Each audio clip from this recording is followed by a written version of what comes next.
এই বিড়ালটিকে একটি কালো বিড়াল অনেক নির্যাতন করতে থাকে। ওর উপরে ওর বন্ধুরা অনেক হাসাহাসি করে।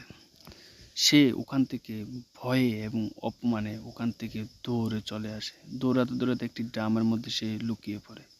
হঠাৎ করে তার সামনে প্রকট হয় কুম্পু মাস্টার চিংচুং চা। চিংচুং চার সঙ্গে ও ওর বাড়িতে চলে যায়। তারপর থেকে শুরু হয় তার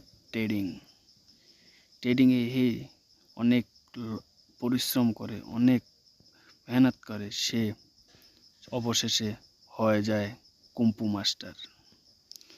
কুম্পু মাস্টার হয়ে সে আবার ওই স্কুলে ফিরে আসে।